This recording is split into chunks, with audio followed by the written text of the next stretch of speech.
Innal hamdalillah nahmaduhu wa nasta'inuhu wa nastaghfiruh wa na'udzu billahi min shururi anfusina wa min sayyiati a'malina.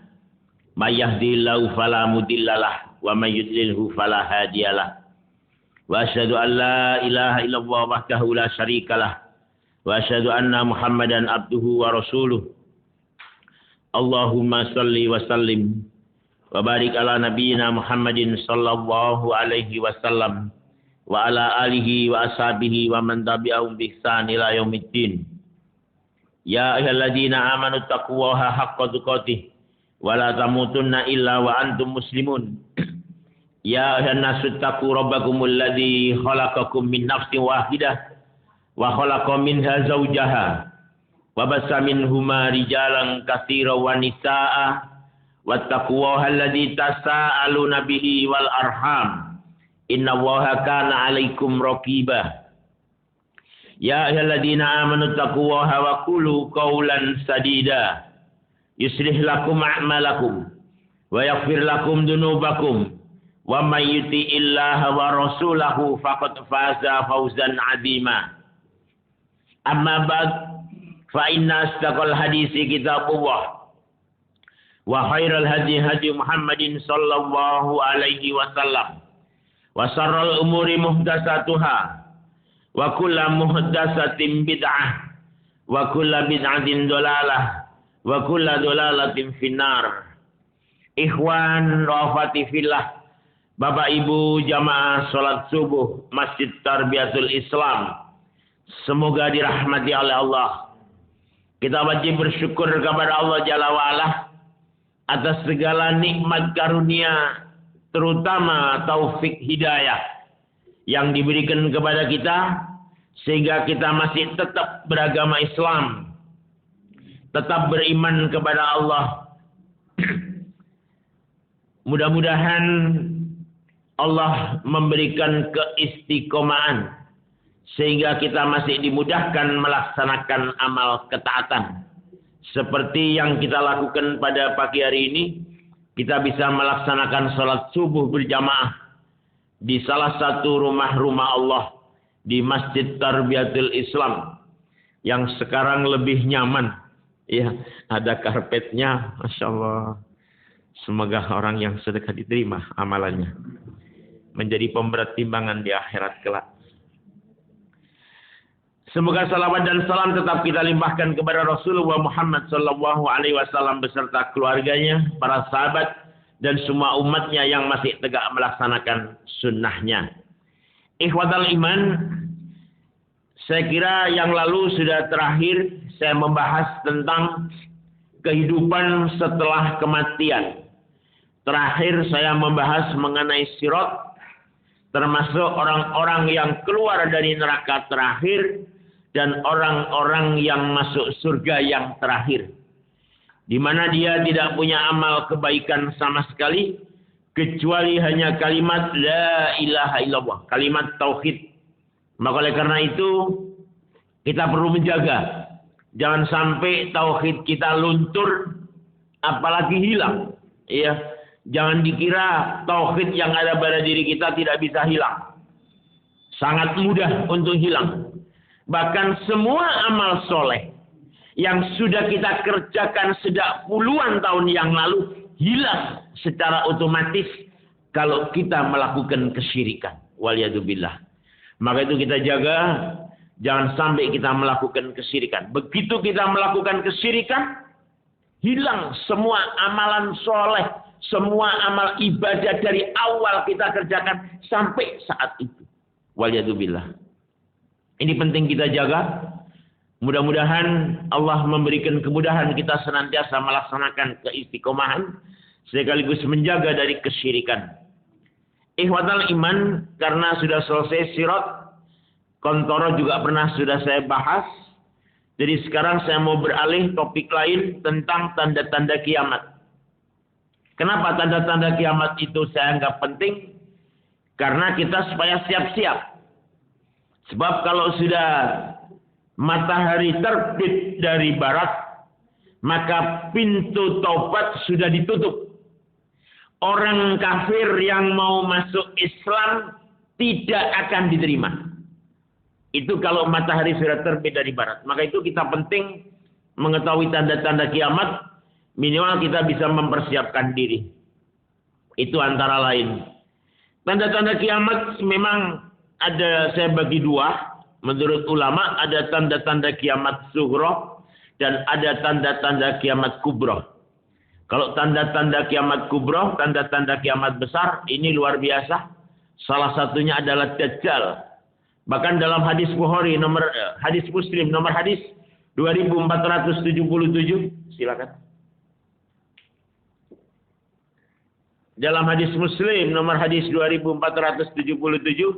Rasulullah Shallallahu Alaihi Wasallam mengatakan bahwa semua nabi sejak Nabi Nuh itu senantiasa mengingatkan umatnya agar waspada terhadap Dajjal. Padahal kita semua tahu Dajjal itu keluarnya kapan? Pada akhir zaman. Kenapa Nabi Nuh kok sudah mengingatkan? Itu persoalannya. Berarti memang sangat mengerikan Dajjal itu, ya. Seperti dalam hadis Muslim nomor hadis 2477, silakan. 2477. Agak ke belakang.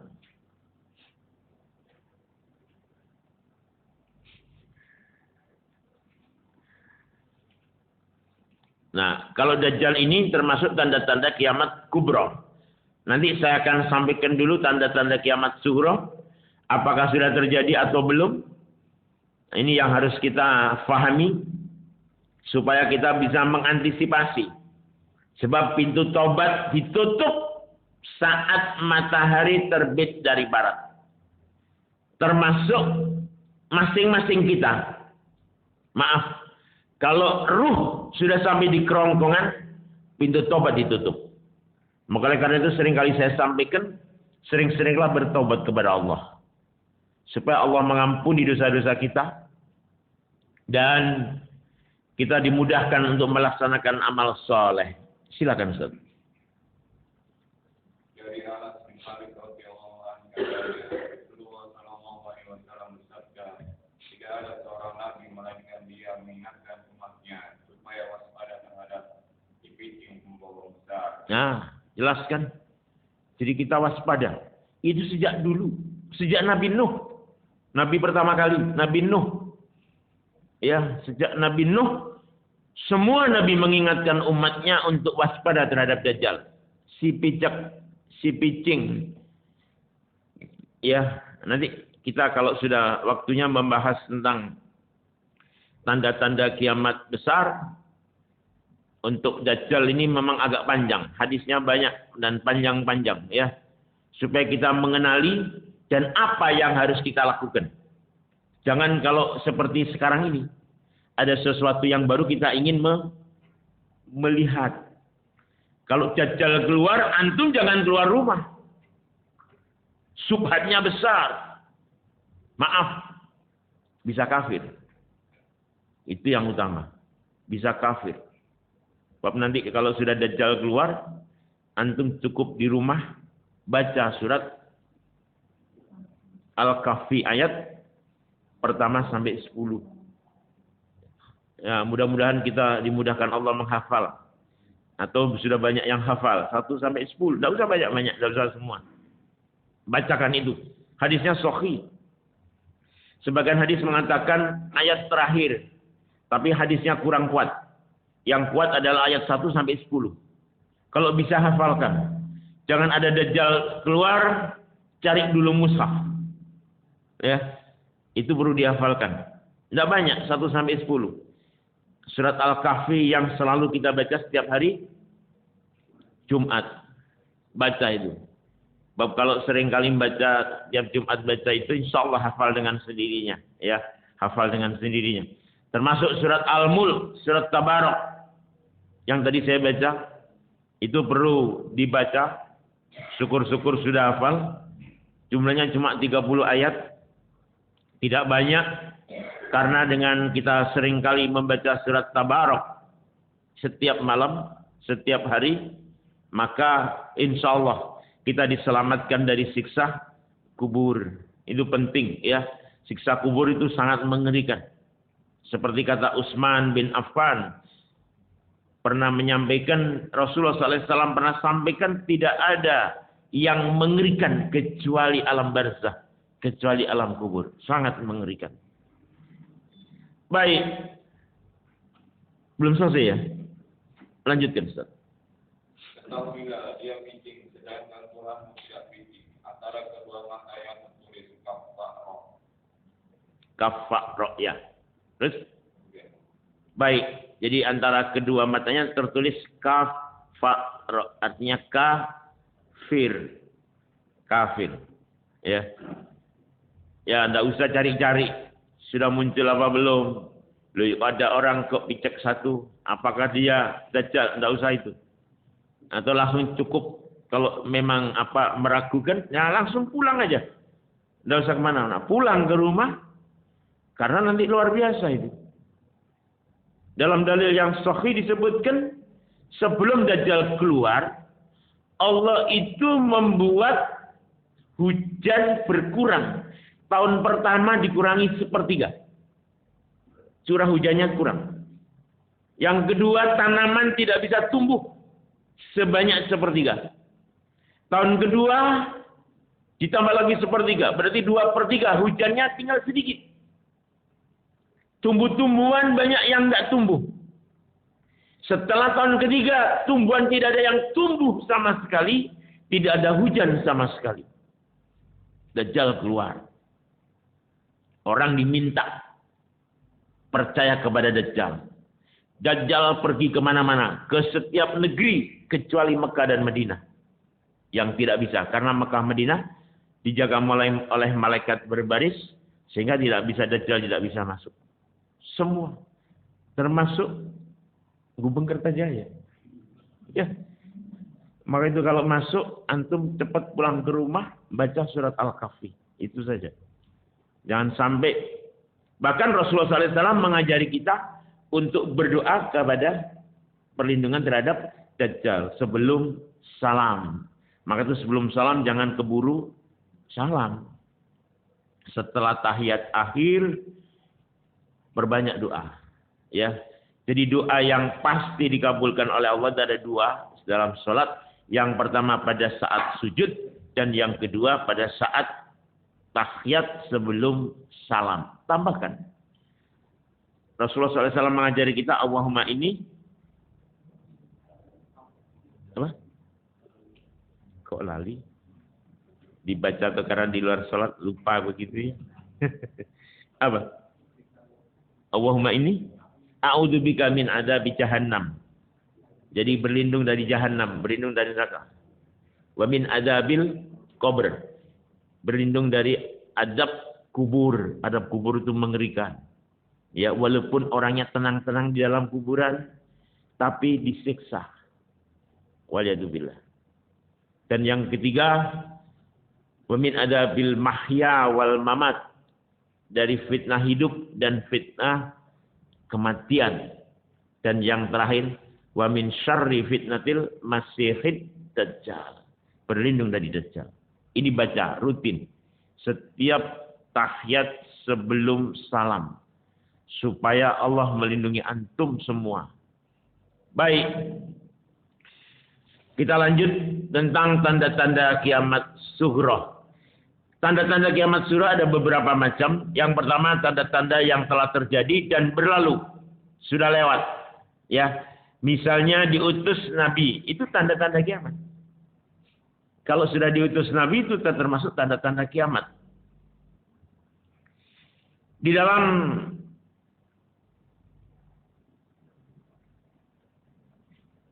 kitab Sahih Al-Bukhari, saya nggak bawa karena ternyata nomornya tidak sama. Ya, nomornya tidak sama. Saya nggak tahu ini pustaka apa, nomornya beda. Rasulullah SAW mengatakan hadis dari Anas, bu'istu ana wasya'atu kahatain. Aku diutus bersamaan dengan hari kiamat seperti dua ini. Rasulullah SAW mengatakan, Jadi seperti dua jari antara jari telunjuk dan jari tengah. Dekat. Jadi sejak Rasulullah SAW diutus, itu sudah dekat dengan kiamat. Kapan terjadinya? Antum tidak usah mengira-ngira. Dan tidak perlu percaya kalau viral. Di dalam hadis Muslim disebutkan, hadis yang kedua, depan sendiri, hadis Muslim, hadis yang kedua, Rasulullah SAW waktu itu bersama para sahabat, sekonyong-konyong, tiba-tiba ada seorang laki-laki datang, duduk di depan Rasulullah SAW. Lututnya diketemukan dengan lutut. Tangannya ditaruh di paha Rasul. Ya, riwayatnya banyak. Ada di Bukhari juga ada, di Muslim nomor yang lain juga ada. Kemudian tanya kepada Rasul, apa itu iman? Dijawab oleh Rasul. Di dalam hadis Muslim yang nomor 1 disebutkan, setelah dijawab oleh Rasul, benar kau. Sahabat tola-tole. Ini ada orang tidak pernah kenal, tanya, setelah dijawab, kok ngomongnya benar. Silakan, Ustaz. Agak panjang hadisnya.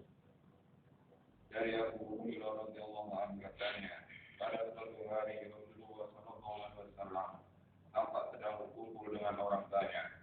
Sekonyong-konyong datang kepadanya seorang laki-laki. Lalu dia bertanya, ya Rasulullah, apakah yang dikatakan iman? Nah, tanya tentang rukun iman. Apa jawaban Rasul SAW? Nabi SAW, iman ialah iman dengan Allah, iman kepada malaikat Allah, ya, iman kepada kitab-kitabnya, ya, iman akan menemuinya, iman dengan para rasulnya, dan iman dengan berbakti di akhirat. Ya. Dia bertanya pula, apakah yang dikatakan Islam? Jadi setelah tanya iman, tapi kalau hadis yang nomor 1, coba hadis yang nomor 1 disebutkan, langsung aja lompat. Setelah iman, jawaban Rasul, apa jawaban beliau? Atau dibaca yang nomor 1 tidak apa-apa. Setelah dijawab sama Rasul, iman kepada Allah, iman kepada malaikat, iman kepada kitab-kitabnya, iman kepada Rasul-Rasulnya. Terus terakhir apa itu? Iya, nomor 1. Setelah iman kepada qada dan qadar, terus? Kata orang itu, engkau benar. Engkau benar. Sahabat tolak-toleh. Tanya-tanya sendiri, setelah dijawab, engkau benar. Ya. Lanjutkan, langsung nomor 1 aja, enggak usah nomor 2. Kemudian dia berkata pula, terangkanlah kepada tentang ihsan. Duh, Islam dulu. Islam enggak ada? Islam yang pertama. Oh iya. Ya boleh. Islam dulu dibaca. Nomor 1 Islam yang pertama. Oh baik, silakan. Nomor 1. Jawab Nabi SAW, Islam ialah mengakui tidak ada Tuhan selain Allah dan Muhammad Rasulullah. Yang kedua, mendirikan salat. Ketiga, membayar zakat. Keempat, puasa di bulan Ramadan. Ya. Dan kelima, haji ke Baitullah. Jika engkau sanggup melaksanakannya, engkau benar, kata orang. Nah, tanya, dijawab, engkau benar. Lanjut, lompat aja langsung. Rukun imannya udah selesai. Terus. Kata ayatku, kami heran terhadap orang itu. Dia yang bertanya, tapi dia pula yang mengatakan benar. Ya. Kemudian orang itu berkata pula, terangkanlah kepadaku tentang ihsan. Jawab Nabi SAW, ihsan ialah menyembah Allah seolah-olah engkau melihatnya, sekalipun engkau tidak melihatnya. Sesungguhnya dia melihatmu. Katanya pula, terangkanlah kepadaku tentang kiamat. Jawab Nabi SAW, orang yang ditanya tidak lebih tahu daripada yang bertanya. Itu jawaban Nabi. Orang yang ditanya tidak lebih tahu dibanding yang bertanya.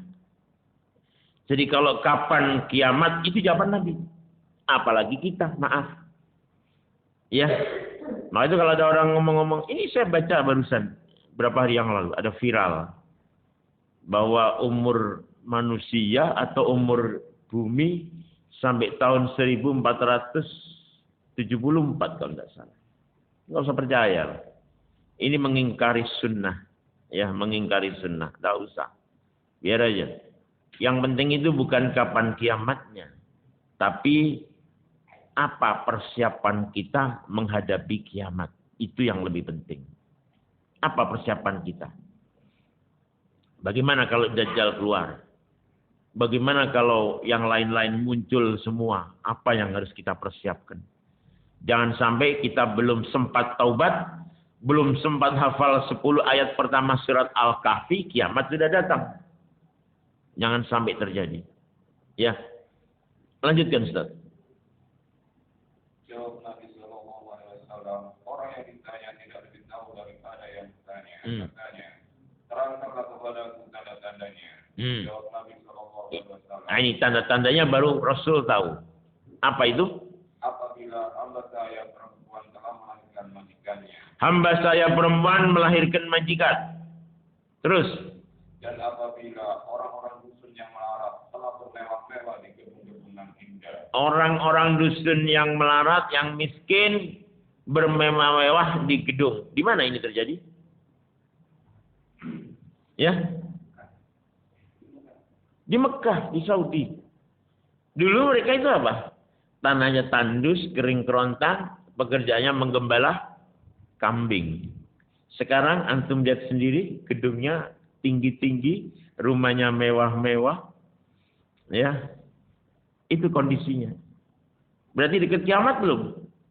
Dekat. Siap-siap. Ya, siap-siap. Lanjutkan, Ustaz. Kata ayahku, kemudian orang itu berlalu. Tapi tidak berapa lama padanya Rasulullah Sallallahu Alaihi Wasallam bertanya kepadaku, tahukah engkau siapakah gerangan yang bertanya itu? Jawabku, Allah dan Rasulnya lah yang lebih tahu. Kemudian Rasulullah Sallallahu Alaihi Wasallam bersabda, dia adalah Jibril, dia datang kepadamu mengajarkan agamamu. Jadi tujuannya untuk mengajarkan agama. Apa itu rukun iman? Iman kepada Allah, iman kepada para malaikatnya, iman kepada kitab-kitabnya. Maka itu kalau ada Al-Quran, itu salah satu kitab, itu salah satu kewajiban kita beriman kepada kitab. Yakini Quran itu benar. Dan amalkan isinya. Jangan sampai Al-Quran mengatakan demikian, kita mengerjakannya begini. Jangan. Ya, itu namanya belum beriman. Iman kita belum sempurna. Apa yang disampaikan, ikuti, imani, yakini, itu benar. Kita mati nanti datangi 2 malaikat. Malaikat Munkar dan Nakir. Imani sudah. Nanti bagaimana? Tidak usah. Kita memang harus meyakini daripada yang sudah disampaikan. Iman kepada kitabnya, iman kepada para rasulnya. Apa yang disampaikan Rasulullah SAW kita yakini. Kita amalkan, kita benarkan. Ya, tidak usah buat syariat baru. Rasul yang mengajarkan, kita sendiri yang melakukan. Jangan. Jangan sampai. Yang diajarkan Rasul saja banyak yang belum kita kerjakan. Terus mau mengamalkan hal-hal yang tidak diajarkan oleh Rasulullah SAW. Jangan. Ya. Bahaya sekali. Bahaya. Sudah, yang diperintah kerjakan. Yang nggak diperintah, diam, tidak usah. Walaupun baik. Saya katakan, walaupun baik. Tapi tidak benar. Kenapa tidak benar? Karena diajarkan oleh Rasulullah SAW. Ini penting. Saya senantiasa garis bawahi. Karena maaf di masyarakat kita banyak sekali praktek ibadah. Tidak ada contoh dari Rasulullah. Dikerjakan dengan alasan itu baik. Ini jangan sampai terjadi. Ya. Kemudian berikutnya setelah iman kepada kitab, iman kepada para rasulnya, iman tentang ketemunya. Tadi disebutkan apa tadi? Ketemu Allah ya, apa? Jadi iman kepada hari kiamat. Hari kiamat akan datang. Waktu ditanya malaikat Jibril, Rasulullah mengatakan yang ditanya tidak lebih tahu daripada yang bertanya. Dan yang terakhir iman kepada takdir, qada dan qadar. Ini harus iman. Kalau orang tidak beriman kepada qada dan qadar, maka imannya belum sempurna. Maka itu tidak usah protes. Kalau ditakdirkan oleh Allah begini ya sudah. Tapi jangan sampai mengatakan maaf. Ada orang nyuri. Kenapa kamu mencuri? Takdir saya mencuri. Ini nggak ada. Ya, nggak ada. Ya, janganlah. Jadi kalau sudah ditakdirkan seperti ya sudah diterima apa adanya. Kita terima saja. Kemudian pertanyaan kedua, tadi yang awal mengenai rukun Islam, yaitu syahadat, kemudian sholat, kemudian zakat, puasa Ramadan, dan haji bagi yang mampu. Kalimatnya jelas. Haji itu bagi yang mampu. Tapi kalau mampu tidak haji, hati-hati. Dalam kitab Silsilah Hadis Sahih, nomornya saya lupa, mohon maaf. Orang yang punya kemampuan tidak pergi haji selama 5 tahun. Selama 5 tahun nggak pergi. Terus sekarang antrinya puluhan tahun, ya nggak apa-apa. Yang penting daftar dulu. Antum kalau punya fulus daftar, ya. Jangan nunggu kaya dulu. Jangan nunggu tua, yang muda. Nabung haji itu, niat haji cukup 100.000. Cukup. Kalau punya uang 100.000, tabung, buka tabungan haji. Cukup 100.000. Sudah ada niat. Nanti Allah tinggal mudahkan. Ada orang, kan tak kepingin haji tak? Oh iya, tak tambahi. Saya sudah punya tabungan berapa? 100.000. Wis tak tambahi 20 juta. Kan lumayan. Iya kan? Sudah punya uang 100.000 nanti ditambahi 25 juta supaya bisa daftar haji. Dan kalau punya uang seperti itu, kepingin haji suami istri, kalau uangnya terbatas, tidak usah buka tabungan suami istri. Salah satu saja. Karena apa? Aturan baru, nanti suami atau istri bisa ditarik asal sudah daftar 5 tahun yang lalu. Artinya begini, kalau uang kita terbatas, nabung salah satu dulu. Suaminya nabung. Setelah 25 juta, langsung daftar haji. Istrinya belum, nah istrinya baru nabung. Toh nanti, walaupun porsinya beda, jauh, tapi nanti istrinya bisa ditarik. Asal sudah daftar 5 tahun yang lalu. Kecuali kalau punya fulus, boleh ya daftar dua-dua. Itu antara lain. Karena ini merupakan kewajiban, rukun Islam. Menunaikan ibadah haji selama dia mampu. Baik, kita lanjut. Jadi itu yang pertama, diutusnya Nabi. Yang kedua, kematian Nabi. Kalau Nabi meninggal, Nabi wafat, itu tanda-tanda kiamat sudah dekat. Itu kan sudah lama. Rasul SAW meninggal. Iya. Pengertiannya lama ini atau sudah dekat ini memang relatif.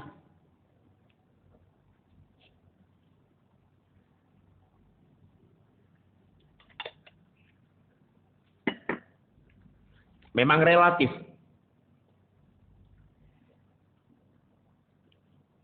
Dari sahabat Rasul Auf bin Malik pernah sampaikan,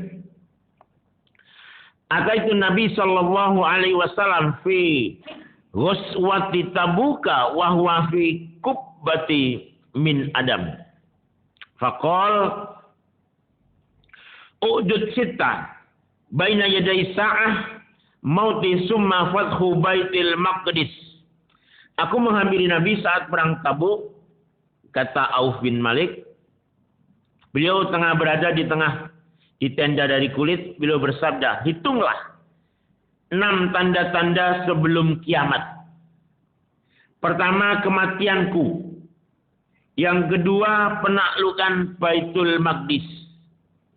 Kemudian 2 kematian yang menimpa kalian seperti kematian kambing. Serta melimpah ruah hingga seseorang diberi sedekah 100 dinar lalu ia marah. Sangat makmur, ya. Sangat makmur. Orang tidak mau diberi sedekah. Maka itu mumpung sekarang masih banyak yang mau diberi sedekah, sedekahlah. Ya. Seperti masjid ini. Apa kurangnya? Dulu nggak ada karpet. Ada yang ngasih karpet. Sekarang bingung. Kasih apa? AC sudah ada. Segalanya sudah lengkap. Nanti seperti itu. Orang dikasih 100 dinar. 100 dinar itu berapa? 1 dinar berapa gram? 4,25. 100 dinar berarti 425 gram emas. Setengah miliar. Orang dikasih sedekah setengah miliar marah. Karena apa? Sudah cukup. Tidak butuh lagi. Susah. Setengah miliar. Coba. 425 gram emas. Itu kan kalau 1 juta 1 gramnya sudah 425 juta. Hampir setengah miliar. Nggak mau. Selanjutnya fitnah yang memasuki setiap rumah bangsa Arab. Nah ini. Yaitu fitnah Dajjal. Dajjal itu akan kemana-mana. Sebab tadi saya sampaikan di awal. Karena tanaman tidak tumbuh, sampai 3 tahun tidak ada yang tumbuh sama sekali, hujan tidak ada sama sekali. Dajjal keluar beserta pengikut-pengikutnya. Orang diajak, kamu beriman sama saya Nabi. Gak mau percaya, gimana? Dibunuh? Langsung dibunuh. Penggal kepala, bukan dipenggal. Dipotong dengan pedang. Badannya terbelah jadi 2. Satu dilemparkan ke jauh. Satu dilemparkan ke jauh. Setelah itu. Kembali. Utuh. Orangnya dan tertawa-tawa. Orang tidak mau percaya sama dia. Dia terus berjalan. Menghampiri rumah. Dia tidak mau percaya. Besoknya hartanya habis ludes. Karena nggak percaya sama Dajjal. Luar biasa. Perintahkan tanah subur. Langsung tumbuh-tumbuhan. Sudah 3 tahun nggak ada tumbuh-tumbuhan. Perintah subur. Itu antara lain. Maka itu perintah Rasulullah SAW. Kalau Dajjal keluar, kita tidak usah keluar. Karena nanti ada subhat semacam itu. Maaf. Orang akan meyakini terhadap Dajjal. Ternyata benar. Iya benar ya. Iya begini. Yakin. Kafir nanti kita. Waliyadzubillah. Jangan sampai. Ya, jangan sampai. Itu diantara tandanya. Selanjutnya perjanjian damai antara kalian dan Bani Asfar. Lalu mereka berkhianat. Mereka mendatangi kalian di bawah 12.000 panji. Di bawah setiap panji terdapat 12.000 pasukan. Itu tanda-tanda dalam hadis ini. Banyak sekali hadis-hadisnya. Baik. Kemudian yang ketiga, bulan terbelah. Bulan bisa terbelah. Satu berada di atas gunung Abu Kubais dan satu di gunung Koikoan. Ya. Rasulullah SAW pernah sampaikan, dalam surat Al-Qamar ayat 1. Silakan. Surat Al-Qamar ayat 1. Aqtarabatis sa'atu wa syaqqal qamar. Telah dekat datangnya saat itu dan telah terbelah bulan. Bulan pernah terbelah. Dan berjauhan letaknya. Itu karena ada orang-orang kafir yang tidak percaya tentang kenabian Rasul Shallallahu Alaihi Wasallam. Kemudian mereka bulan dibelah, tapi tetap namanya orang kafir dia tidak mau percaya. Kemudian yang keempat adalah api muncul dari tanah Hijaz. Dari Abu Hurairah radhiyallahu anhu ia berkata Rasulullah SAW bersabda, "La taqumu sa'atu hatta tahruja narun min ardil Hijaz tudi'u aqnab ibli bi Busra." Kiamat tidak akan terjadi hingga muncul api dari tanah Hijaz yang menyinari leher-leher onta di Busra.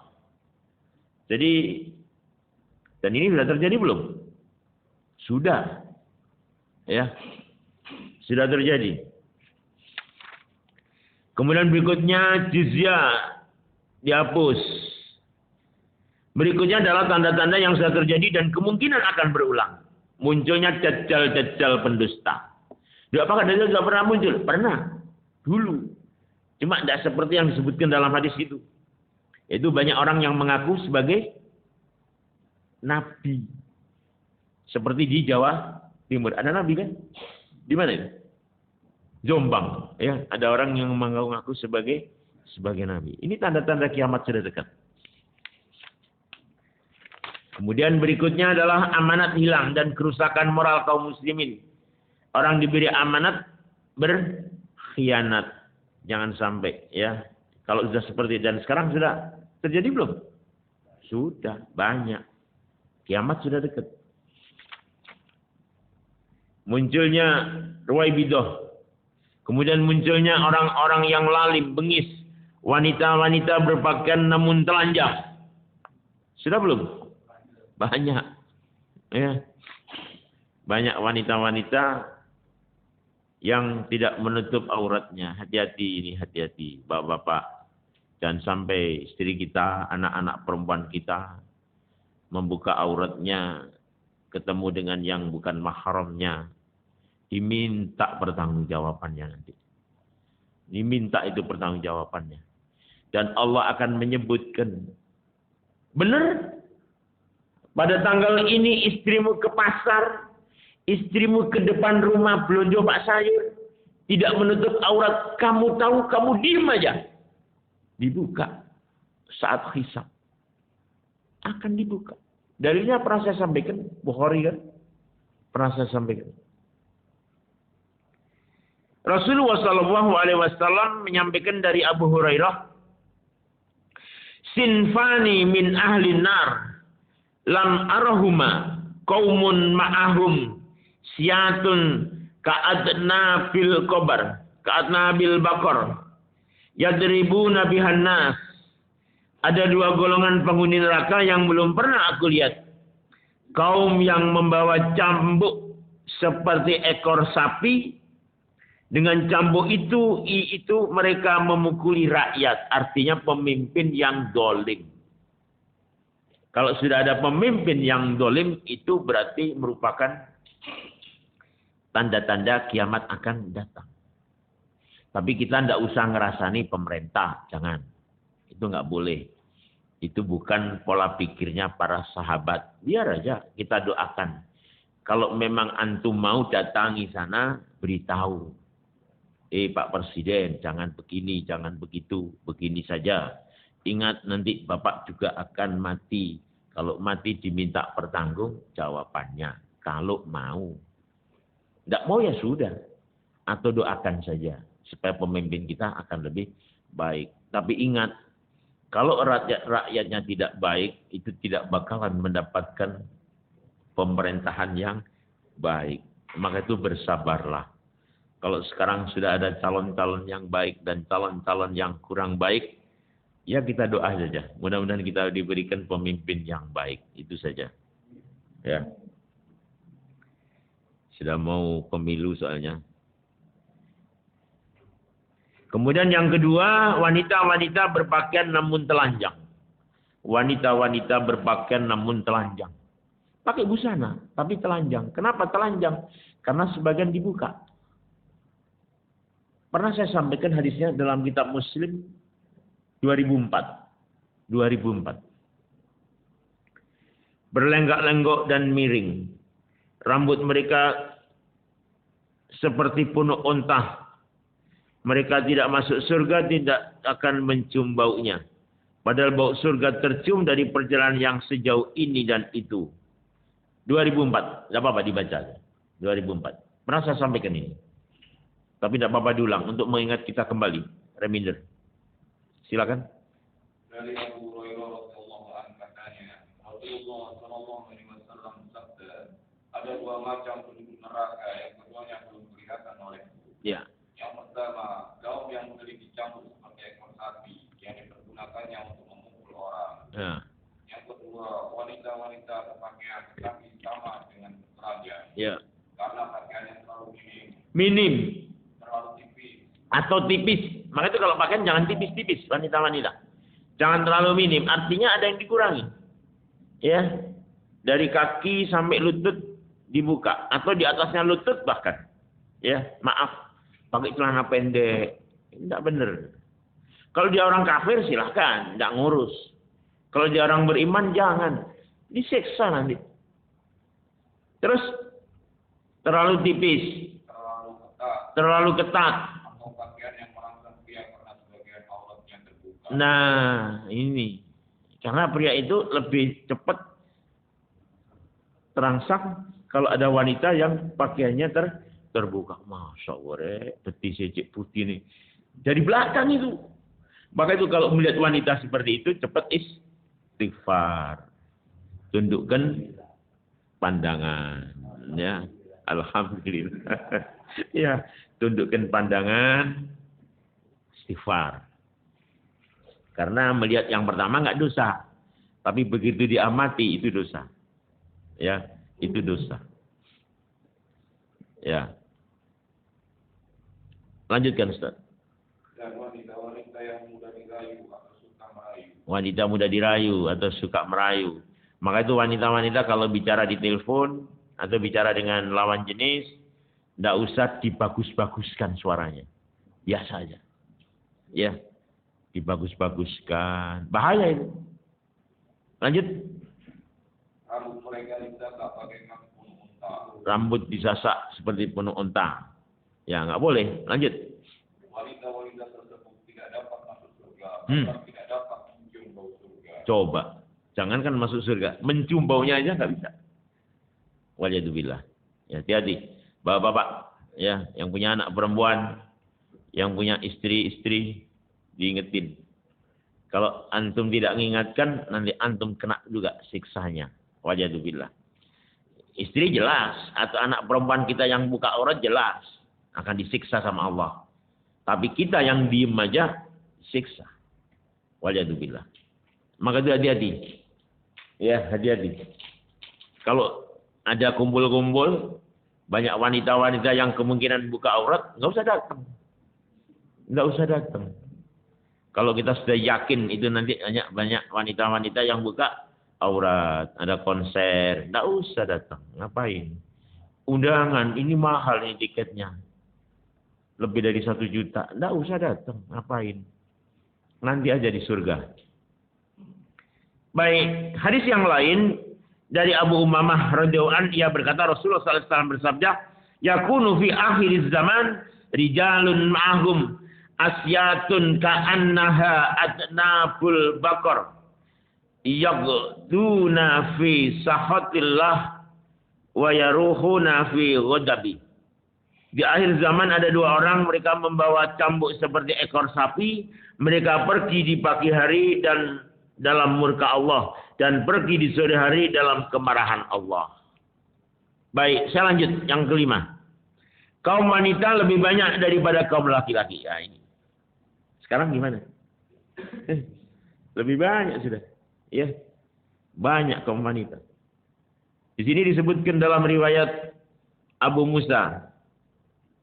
Layatiyanna 'alan nasi zamanun yatufur rajulu fihi fi sadaqati min adz-dzahabi summa la yajidu ahadan au ahadan ya'khuduha minhu wa yurarrij rajulul wahidu. Nah, ini. Rajul wahid, satu laki-laki. Yatba'uhu arba'una imra'atan. Artinya satu laki-laki bandingannya dengan 40 wanita. Sekarang sudah belum? Belum pernah ngitung jawabannya. Belum pernah ngitung. Ini hadisnya begitu. Ya. Tidak tahu ini dunia atau di satu wilayah. Maaf. Dalam hadis ini tidak disebutkan. Jadi satu laki-laki dengan 40 wanita. Mereka berlindung pada laki-laki karena sedikitnya kaum lelaki dan banyaknya kaum wanita. Ini termasuk tanda-tanda kiamat. Lanjut, kebodohan tersebar, minimnya ilmu dan banyak terjadi pembunuhan. Ini sudah terjadi. Nyawa dianggapnya murah. Urusan duit sedikit, urusan caci maki dibunuh. Iya kan? Bahaya. Kalau yang dibunuh orang beriman, bahaya. Tebus dia. Karena orang yang membunuh orang beriman itu neraka tempatnya. Bahaya. Ya. Saya pernah dalam satu kajian di masjid lain. Di daerah timur. Kayaknya dia mungkin pernah membunuh orang. Terus gimana caranya? Taubat kepada Allah. Datangi keluarganya. Dia minta tebusan apa, bayar. Selesai. Daripada nanti di akhirat nyesel. Maka itu kita harus mikir. Mukul orang. Apalagi sampai membunuh. Dipikir dulu. Jangan emosinya yang dibawa. Tahan dulu. Ya, bahaya kalau sampai membunuh orang beriman.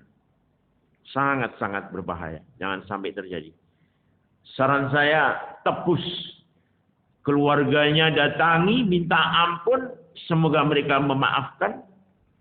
Dan kalau dia minta tebusan, karena kita harusnya bayar kafarat. Harusnya memang bayar kafarat. Bayar denda. Itu luar biasa.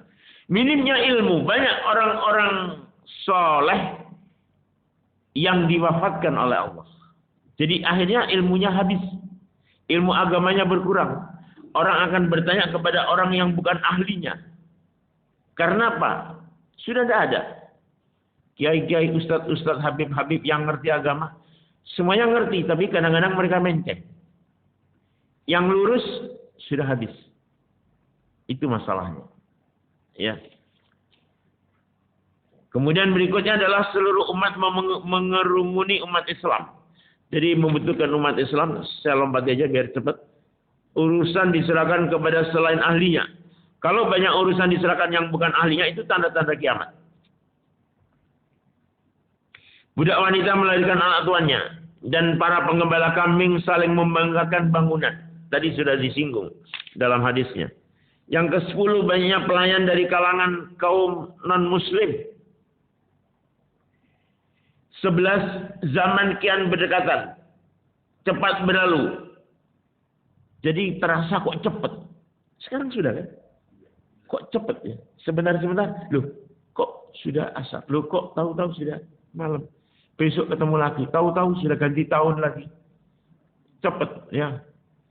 Ganti tahun kemarin nggak ada pesta-pesta kan? Ada? Di Surabaya nggak ada? Alhamdulillah. Tapi jangan ngadakan kajian. Dalam rangka tahun baru. Nggak boleh. Ya. Daripada hura-hura di jalan, mendingan kita adakan kajian untuk tahun baru. Jangan. Kalau memang kajiannya setiap hari itu, tidak apa-apa. Jangan sampai banyak soalnya. Di beberapa tempat mengadakan, kan bagus kajian, bagus. Tapi dalam rangka tahun baru ini yang nggak boleh. Ya. Jangan sembarangan. Artinya jangan sembarangan. Karena sudah akhir zaman ini banyak subhat-subhat. Nggak apa-apa, kan bagus. Daripada. Semua ibadah harus ada contoh dari Rasul. Titik. Nggak ada contoh, nggak usah. Itu saja. Jangan rekayasa sendiri. Maaf. Kita tidak lebih pandai daripada Rasul urusan agama. Rasul mengatakan begini, Rasul contohnya begini, ya sudah itu aja dikerjakan. Tidak usah reka-reka. Ya, tidak usah merekayasa, tidak usah. Walaupun bagus, kan bagus. Mending hura-hura di jalan malam tahun baru, mercon, kembang api, kan mendingan kumpul di masjid, sholat malam bersama sambil tausiah. Ini nggak benar. Ya, banyak masjid-masjid begitu di daerah Perak. Saya pernah sampaikan, tidak ada Ustaz. Ya, kita adakan ini. Wastagfirullah. Tidak ada dalil. Ngapain? Lu kan dalilnya salat sunnah boleh? Boleh. Dalilnya kajian masa salah? Tidak salah. Tapi dalam rangka ini yang salah. Dalam rangka. Rasul, bukan Rasul ya. Karena tahun baru Hijrah itu ditetapkan oleh Umar bin Khattab. Zamannya Utsman bin Affan. Tidak pernah adakan peringatan menyambut tahun baru Islam. Tidak ada. Apalagi bukan tahun baru Islam. Baik. Saya belum pulang waktu itu memang. Kalau di Saudi sih nggak ada apa-apa. Biasa-biasa aja. Nggak ada bedanya. Kemudian longsor, hujan batu, dan perubahan wajah. Nah, saya kira ini sudah pernah terjadi. Nggak perlu saya singgung, dalilnya nggak usah. Mengucapkan salam untuk orang tertentu saja. Perdagangan tersebar luas. Tali silaturahim terputus. Kesaksian palsu. Menyembunyikan kesaksian dan hilangnya kitab. Nah, ini sudah terjadi. Kadang-kadang kita hanya memberi salam itu kalau kenal. Kalau tidak kenal, tidak memberi salam. Sering saya sampaikan kan. Ini perintah Rasulullah SAW dalam hadis Muslim nomor 2025. Haknya orang Muslim terhadap orang Muslim yang lain. Yang pertama kali adalah afsus salam. Sebarkan salam. Walaupun nggak kenal. Walaupun nggak kenal. Kecuali kalau ragu dia Islam atau bukan. Nggak usah. Mosok sakbis kalau sing Islam. Ya kan? Jadi kita ngomong aja. Sama. Sudah pernah dilakukan ya? Naik kereta api. Masuk. Bis. Assalamualaikum. Belum ya? Belum. Dikira ngamen. Karena nggak biasa. Sekali-sekali begitu. Assalamualaikum. Soalim. Ya. Biar aja. Karena kita nggak biasa. Kalau biasa enggak. Ya. Sama dengan kalau kita sudah terbiasa puasa, biasa baca mushaf Al-Qur'an. Enggak usah soalin. Nunggu kereta berlama-lama, sudah buka HP, baca Quran. Enggak apa-apa. Berapa pahalanya? Besar. Daripada naik kereta api, duduk, lihat WA, lihat gambar-gambar yang enggak benar, buka Quran, baca. Itu saja. Pasti pahalanya. Ingat, saya pernah sampaikan dalam hadis, dalam kitab saya Targhib nomor hadis 3592, nanti di akhirat kaki kita tidak bisa bergeser kecuali menjawab 4 pertanyaan. Salah satunya adalah umurmu kau habiskan untuk apa? Ngeri kalau sudah seperti itu. Ditanya sama Allah, kau pakai untuk apa? Begadang di warung kopi. Ya, waliyadzubillah. Ya, Masya Allah. Waliyadzubillah. Kemudian berikut adalah banyak hujan. Berikutnya lagi mengharap mati. Ya ini nggak boleh ya. Mengharap mati itu tidak boleh. Jangan sampai kita mengharap mati. Diuji oleh Allah sesulit apapun, jangan sampai berharap mati. Jangan sampai. Dari Abu Hurairah, la taqumu sa'atu hatta yamurra rajulu bi qabri rajuli fayaqulu ya laitani makanu. Kiamat tidak akan terjadi hingga seseorang melintasi makam seseorang lalu ia berkata, andai aku mati seperti dia. Karena dia sudah putus asa, apalagi sampai bunuh diri. Jangan. Kita minta mati aja nggak boleh. Nggak boleh. Maaf, jangan minta umur panjang. Minta umur yang berkah. Umur yang berkah. Jangan minta umur panjang. Ya. Sebab kalau umur panjang itu kasihan. Kasihan siapa? Ya kasihan orangnya, ya kasihan keluarganya. Ya. Repot jadinya. Kita ibadah tidak bisa sempurna. Seperti ini. Siapa? Almarhum. Sudah meninggal ya. Saya ditelepon oleh yang antar putrinya. Ya. Sempat telepon saya. Bapak saya yang pakai kursi roda di Masjid Tarbiyah sudah meninggal. Ya kita doakan. Doanya jangan sampai semoga husnul khotimah. Jangan. Kok aneh begitu ya? Iya. Saya ngomong begitu kok sepertinya aneh. Kalau ada orang meninggal jangan didoakan husnul khotimah. Jangan. Aneh enggak? Yang aneh kan mendoakan. Ya. Doa husnul khotimah itu orangnya belum mati. Ketemu, assalamualaikum. Semoga husnul khotimah. Tidak apa-apa. Lu didoakan mati. Lu enggak. Nanti kalau mati semoga husnul khotimah. Tidak apa-apa. Kita kebalik. Orang yang sudah mati kita doakan semoga dia husnul khotimah. Kasep. Telat. Kalau sudah mati doakan minta supaya diampuni oleh Allah. Itu aja. Allahumma gfir lahu. Itu saja. Warhamhu. Semoga Allah merahmati, semoga Allah mengampuni. Kalau yang belum mati doakan husnul khotimah. Itu saja. Ketemu orang, dicoba sekarang mulai. Ya. Berat. Assalamualaikum. Semoga husnul khotimah. Amin. Mestinya begitu. Kondungan aku mati. Enggak. Nanti kalau mati semoga husnul khotimah. Itu maksudnya. Ya. Ya kadang-kadang kita apa ya? Enggak ngerti tapi minter nih. Gimana?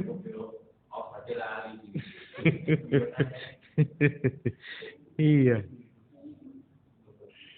Jadi mengharap mati nggak boleh. Jangan sampai berharap mati. Tapi yang diperintahkan oleh Rasulullah SAW, kita banyak ingat mati. Dan mempersiapkan sangu terbaiknya untuk mati. Itu yang paling penting. Selama belum kiamat, memang harta dan anak itu sangat bermanfaat kalau ngerti ahli warisnya.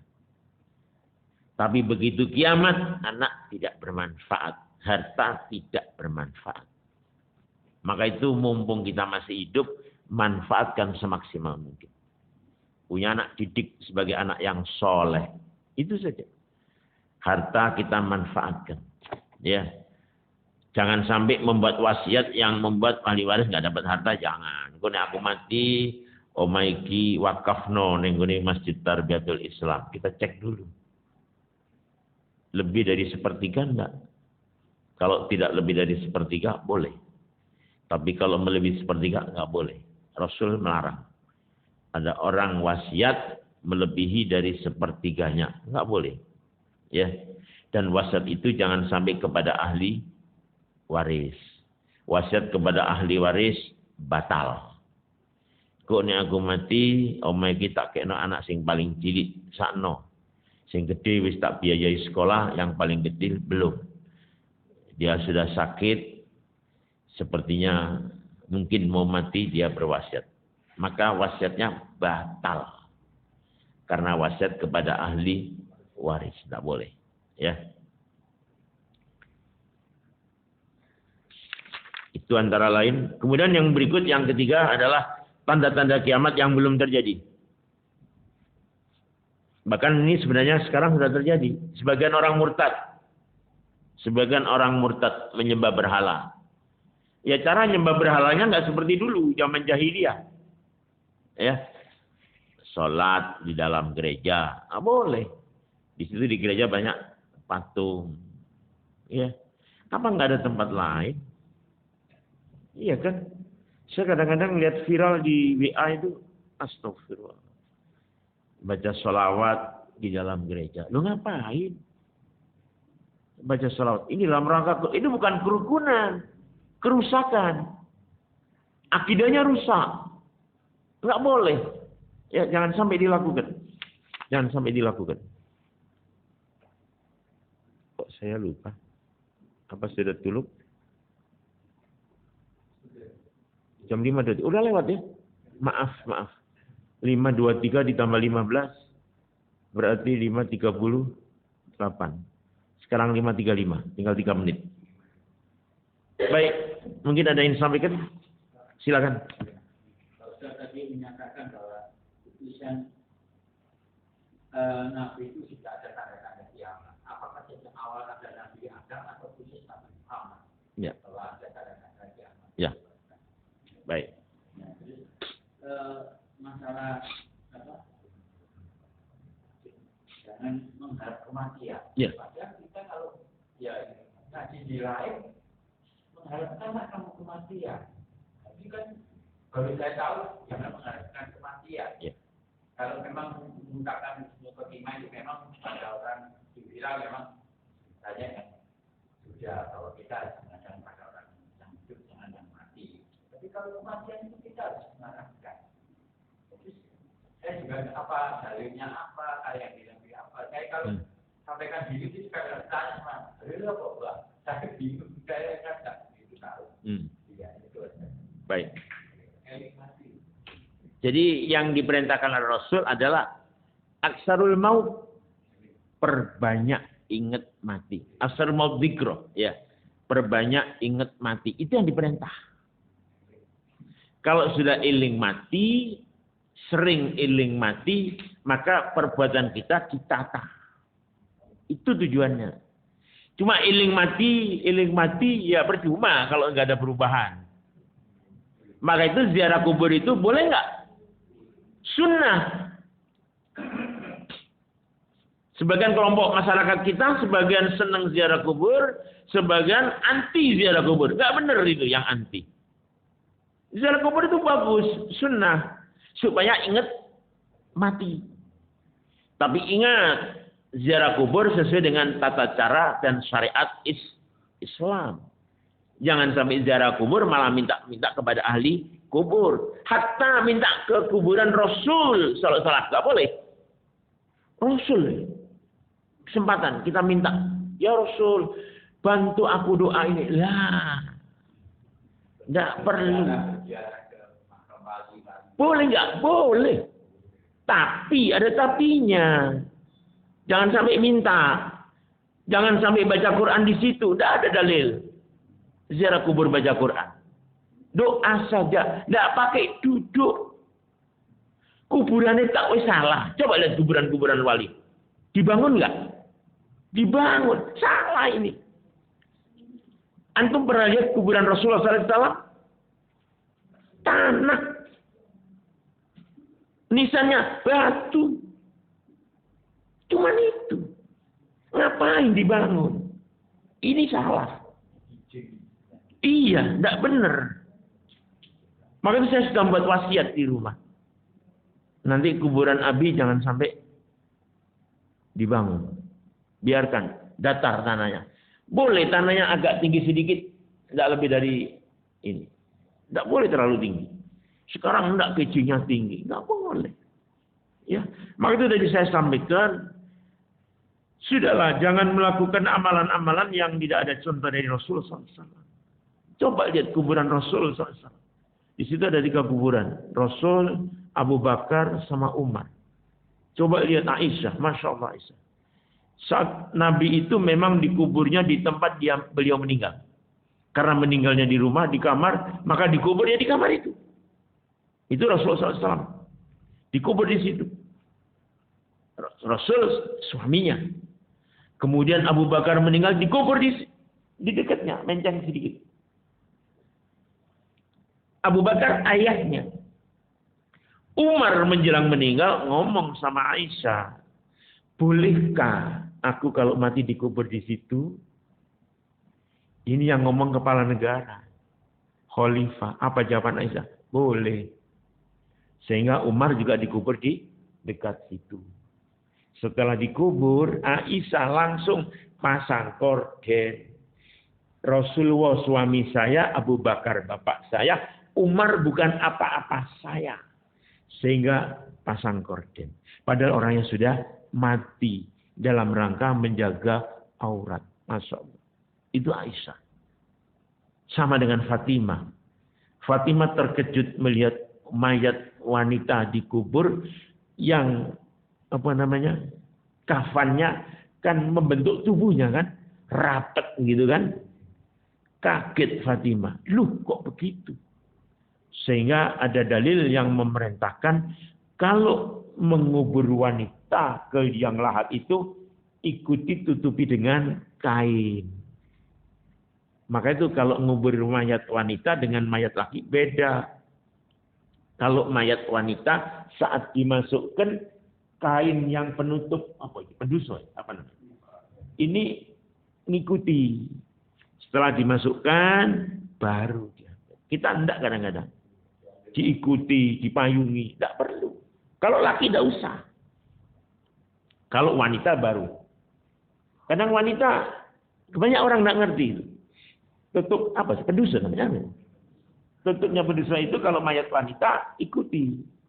Seakan-akan nutupi lekuk tubuhnya si mayat wanita. Setelah dikubur, dimasukkan, ditutup, kayaknya diambil. Ya, tutup pendusonya itu diambil. Itu antara lain. Jadi tadi jawabannya apa tadi pertanyaan? Lupa saya. Jadi apa? Oh ya, Nabi mulai kapan? Di dalam hadis tadi disampaikan Muslim 2477 sejak Nabi Nuh itu sudah mengingatkan bahaya Dajjal. Jadi bahaya daripada Dajjal yang merupakan tanda-tanda kiamat. Jelas. Jadi sejak kapan? Sejak dulu. Cuman apa namanya? Tadi apa pertanyaan mengenai apa ya? Yang pertama tadi apa? Oh, mengharap kematian nggak boleh. Sudah ya, mengharap kematian nggak boleh. Yang boleh ingat mati. Yang kedua tadi? Oh, sejak kapan ya? Sejak Nabi siapa? Tadi Nabi Nuh. Itu sudah kita harus waspada terhadap Dajjal. Cukup ya. Ada lagi? Banyak. Ya itu masalah tadi saya ulang lagi kemarin juga. Dan sekarang di Arab itu kan sekarang sudah bebas berpakai tanpa jilbab. Di mana? Di Arab. Di Arab mana? Di Arab mana dulu? Bukan di di Arab mana dulu? Nah, ya memang ada dua di Madinah sama aku yang tidak boleh, tapi yang di luarnya itu kan boleh. Yang boleh itu cuma di Jeddah. Iya. Di Jeddah sekarang sudah mulai ada larangan. Orang-orang sudah mau pakai jilbab, walaupun jilbabnya tidak syar'i. Sudah mulai. Maaf, itu memang diviralkan oleh orang yang nggak suka dengan Saudi. Ya, itu banyak. Nyatanya diviral di TV loh, Mas. Iya. Tapi itu di Arab mana dulu? Iya, memang ada batasan yang Iya. Sampai-sampai raja itu tidak boleh menerima kepala negara dari negara lain di tanah haram. Kalau dia kafir. Tidak boleh. Maka itu ada istana raja yang ada di Mekah, di dekat Masjid Haram itu. Ada juga di luar. Di dekat, apa itu ya? Percetakan Al-Quran itu ada di Madinah. Jadi kalau ketemu ada tamu dari kepala negara yang kafir, tidak diterima di tanah haram. Karena nggak boleh. Enggak, insya Allah enggak ya. Itu memang viral. Kadang-kadang dibumboni. Bumbunya banyak ya. Masih ada? Cukup ya? Baik, mohon maaf. Ini baru tanda-tanda kiamat kecil dan belum hampir semua habis barangkali. Tanda-tanda kiamat kecil, nanti kita akan beralih kepada tanda-tanda kiamat yang sughra. Baik. Demikian kita akhiri. Mohon maaf.